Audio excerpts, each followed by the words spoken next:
Buenos días, querida familia. Nos reunimos nuevamente alrededor de la palabra del Señor en este sábado de la sexta semana del tiempo de Pascua.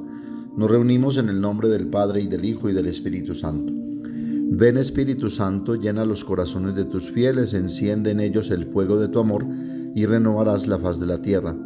Espíritu Santo, ilumínanos y santifícanos. María, Madre de la Iglesia, ruega por nosotros. Lectura del libro de los Hechos de los Apóstoles, capítulo 18, versículos 23 al 28. Pasando algún tiempo en Antioquía, Pablo marchó y recorrió sucesivamente Galacia y Frigia, animando a los discípulos. Llegó a Éfeso un judío llamado Apolo, natural de Alejandría, hombre elocuente y muy versado en las Escrituras. Lo habían instruido en el camino del Señor y exponía con entusiasmo y exactitud lo referente a Jesús, aunque no conocía más que el bautismo de Juan. Apolo, pues, se puso a hablar públicamente en la sinagoga. Cuando lo oyeron Priscila y Áquila, lo tomaron por su cuenta y le explicaron con más detalle el camino de Dios. Decidió pasar a Acaya y los hermanos lo animaron y escribieron a los discípulos de allí que lo recibieran bien. Una vez llegado, con la ayuda de la gracia, contribuyó mucho al provecho de los creyentes, pues rebatía vigorosamente en público a los judíos, demostrando con las Escrituras que Jesús es el Mesías. Palabra de Dios. Salmo 47 o 46. Dios es el Rey del mundo. Pueblos todos batan palmas, aclamen a Dios con gritos de júbilo, porque el Señor Altísimo es terrible, emperador de toda la tierra. Porque Dios es el Rey del mundo, toquen con maestría. Dios reina sobre las naciones, Dios se sienta en su trono sagrado.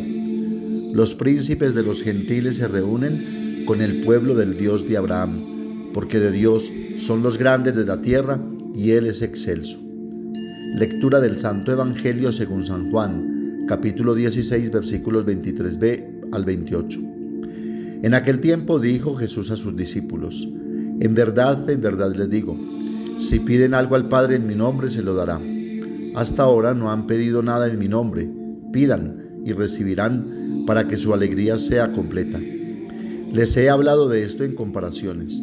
Viene la hora en que ya no hablaré con comparaciones, sino que les hablaré del Padre claramente. Aquel día pedirán en mi nombre, y no les digo que yo rogaré al Padre por ustedes, pues el Padre mismo los quiere, porque ustedes me quieren y creen que yo salí de Dios. Salí del Padre y he venido al mundo. Otra vez dejo el mundo y me voy al Padre. Palabra del Señor. Continuando la lectura del libro de los Hechos de los Apóstoles, encontramos hoy un bellísimo ejemplo para nosotros. Ejemplo de humildad y de capacidad para aprender y dejarse guiar y enseñar por quienes han tenido más experiencia y mejor conocimiento de los misterios de Dios que se nos han revelado en Jesús. Siendo Apolo un hombre elocuente y versado en las Sagradas Escrituras, se dejó enseñar por Priscila y Áquila y conducir por el camino de Dios. A veces nos falta más docilidad y humildad a nosotros, los que pretendemos saber mucho sobre el Evangelio y la religión, y creemos que ya estamos convertidos y que podemos con autoridad opinar o juzgar a los que no crean como nosotros o vean las cosas de otro modo. Incluso nos cerramos al aprendizaje y a la corrección, porque así nos han enseñado y así siempre se ha hecho, decimos. No nos damos cuenta que de Dios siempre tenemos que conocer algo que nos pueda conducir a la verdad, que nos pueda sorprender, que debemos dejar aletear todavía el Espíritu para que podamos dejarnos sorprender por el Señor, que siempre tiene una palabra nueva y una obra nueva que realizar. Por otra parte, el texto nos trae una enseñanza muy importante sobre la necesidad, o más bien sobre la obligación y la tarea que tiene el cristiano de enseñar a otros, de hacer conocer a otros la verdad del Evangelio. Ese es el mandato de Cristo antes de subir al Padre. Vayan por el mundo y anuncien la buena noticia. Dice Andrea Tesarolo que no se puede ser cristianos por sí solos, ni el cristianismo es una fe que se pueda elaborar por sí misma. El contenido de la fe se recibe a través de la Iglesia. Hasta aquí Andrea Tresarolo. Pablo dirá en Romanos 10, 13, 15, 17: pues todo el que invoque el nombre del Señor se salvará. Pero ¿cómo invocarán a aquel en quien no han creído? ¿Cómo creerán en aquel a quien no han oído? ¿Cómo oirán sin que se les predique? ¿Y cómo predicarán si no son enviados? Por tanto, la fe viene de la predicación por la palabra de Cristo. Así que hoy se nos invita a hacer también nosotros lo mismo. Estar atentos para enseñar a conocer a Cristo y corregir a quien de pronto esté en un poco de confusión. Y como Apolo, estar dispuestos con humildad y sencillez a dejarnos enseñar y corregir. No podemos tener la arrogancia y la prepotencia de creer que ya nos las sabemos todas. Jesús continúa abriéndose a su pueblo en los días que preceden a su pasión. Le gusta anticipar las realidades sublimes que obtendrá para su pueblo mediante su muerte y resurrección inminentes. Cristo, mediador entre Dios y los hombres, hizo posible que haya una sola familia en el cielo y en la tierra, la familia de los hijos de Dios. El Padre eterno es nuestro Padre. Su reino, su hogar y la vida divina de Cristo son nuestros también. El Padre, puedo decir con Jesús, me ama. Es en este nuevo orden donde la oración cristiana encuentra su lugar. Antes no sabíamos pedir y no podíamos hacerlo. No se trata simplemente de orar para pedir o exigir como solemos hacer nosotros, sino de tener una relación de amistad con quien sabemos nos ama, como dirá Santa Teresa de Jesús. Antes no sabíamos pedir como conviene y no podíamos hacerlo, pero actualmente, dado que el Padre nos ama y desea nuestra amistad, podemos estar seguros de ser escuchados y de recibir gran alegría de esa comunicación amorosa con Él, que es la oración, porque es el Espíritu quien ora e intercede por nosotros ante el Padre con gemidos inefables. Nuestra oración no es solo nuestra, es también y sobre todo la de Cristo, que clamó al Padre en los días de su pasión con gritos y lágrimas en los ojos. Así terminan las oraciones de la liturgia, y así deben terminar las nuestras, por Cristo nuestro Señor. Pues Él es nuestro intercesor ante el Padre. Nadie va al Padre sino por mí. Las lecturas de este sábado parecen ofrecernos tres palabras claves: pertenencia, misión y formación. Tres expresiones que podemos ver desarrollarse al meditar en estos pasajes que nos ofrece la liturgia. En estas últimas horas con los discípulos y antes de ir hacia la muerte, experimentamos cómo Jesús quiere asegurarlo a los suyos, in crescendos, es decir, en su vida. Invita a sus amigos, como los define en unos versos antes, a entrar cada vez más en esa fuerte intimidad con el Padre.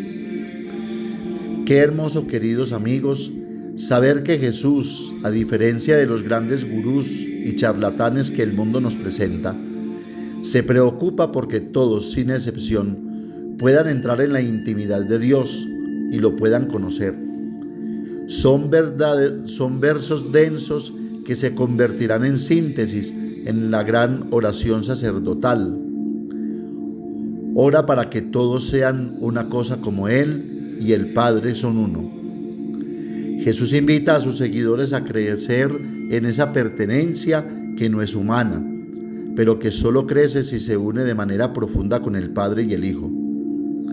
Pablo es testigo de este amor que transmite y se alegra cuando otros se acercan y pretenden ofrecerles una enseñanza acorde con el Evangelio, como en el caso de Apolo. En esta comunidad de Corinto crece la fe en Cristo y muchos, tocados por la gracia, anuncian la belleza de ser discípulos. El Papa Francisco, en Evangelii Gaudium, utiliza esta expresión. El bien siempre tiende a comunicarse. Toda experiencia auténtica de verdad y belleza busca su propia expansión y cada persona que experimenta una liberación profunda adquiere mayor sensibilidad hacia las necesidades de los demás. Al comunicarlo, el bien arraiga y se desarrolla. Por eso, quien desea vivir con dignidad y plenitud no tiene otro camino que reconocer a los demás y buscar su bien. No deben sorprendernos entonces algunas expresiones de San Pablo. El amor de Cristo nos posee. 2 Corintios 5:14. Ay de mí si no anuncio el Evangelio. 1 Corintios 9:16. Por tanto, se forma Apolo para que el anuncio sea en comunión. El tiempo que vivimos es ciertamente de evangelización, o como diría San Juan Pablo II, de nueva evangelización, nueva en su ardor, nueva en su expresión y nueva en sus métodos. Así que aprovechemos, siguiendo el ejemplo de este testimonio, para llegar a los lugares donde podemos anunciar, como la familia, el trabajo, la universidad, etc. Sin embargo, a los otros nos acercamos y acudimos con la responsabilidad de moldearnos también a nosotros mismos en primer lugar, porque como siempre dice el Papa Francisco en ese documento, debe quedar claro que el primer anuncio debe dar lugar también a un camino de formación y maduración. Nos ayude la Santísima Virgen María a encontrar estos nuevos caminos para la nueva evangelización y sobre todo a tener la humildad y disponibilidad de aprender y dejarnos enseñar siempre algo nuevo, corrigiendo tal vez lo que no se encuentre bien. Amén. Padre nuestro que estás en el cielo, santificado sea tu nombre. Venga a nosotros tu reino. Hágase tu voluntad en la tierra como en el cielo. Danos hoy nuestro pan de cada día. Perdona nuestras ofensas, como también nosotros perdonamos a los que nos ofenden. No nos dejes caer en la tentación y líbranos del mal. María, Madre de la Iglesia, ruega por nosotros. El Señor nos bendiga, nos guarde de todo mal y nos lleve a la vida eterna. El Señor esté con ustedes, y la bendición de Dios Todopoderoso, Padre, Hijo y Espíritu Santo, descienda sobre ustedes y los acompañe siempre. Que tengan un feliz día y recuerden que los padres de la parroquia los queremos mucho.